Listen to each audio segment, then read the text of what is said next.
ఇప్పుడే country delight app ని download చేసుకోండి.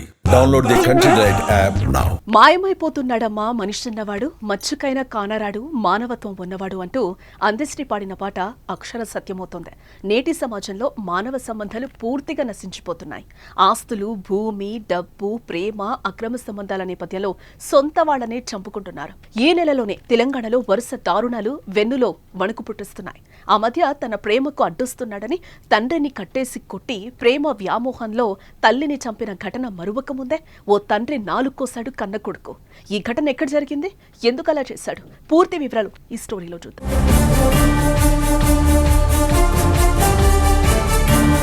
మానవీయ విలువలు పూర్తిగా మటగలిసిపోతున్నాయి.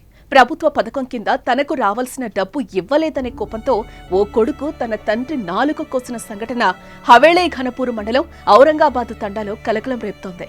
హవేలీ ఘనపూర్ మండలం ఔరంగాబాద్ తండాకు చెందిన బానోత్ కీరియా అనే రైతుకు ఎకరం భూముంది.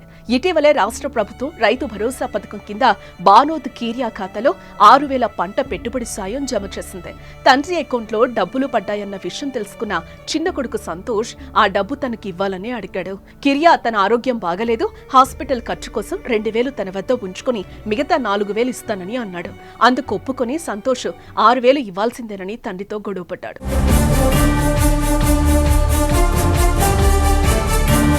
నేను డబ్బులు అడిగితే ఇవ్వనా అంటూ తండ్రిని గొడ్డును బాదినట్టు బాదాడు. ఇంకా కోపం చల్లారని సంతోష్ పక్కనే ఉన్న కొడవలితో అతని నాలుకను కోసేశాడు. కిరియాకు తీవ్ర రక్తస్రావం కావడంతో స్థానికులు వెంటనే మెదక్ హాస్పిటల్ కి తరలించారు. కిరియా నాలుకకు 4 కుట్లు వేసినట్లు డాక్టర్లు చెప్పారు.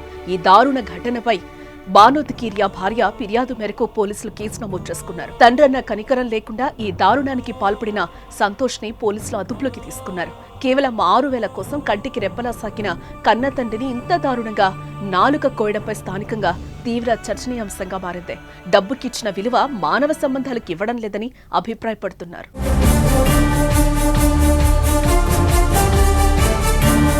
ఇటీవల జరుగుతున్న సంఘటనలు చూస్తుంటే అసలు మన సమాజంలో ఉన్నామా, అడవిలో ఉన్నామా అన్న అనుమానాలు కలుగుతున్నాయి. క్రూర మృగాలు వాటికి ఆకలైతేనే వేటాడుతాయి, కానీ మనిషి తన స్వార్థం కోసం ఎన్నో రకాల దారుణాలకు పాల్పడుతున్నారు.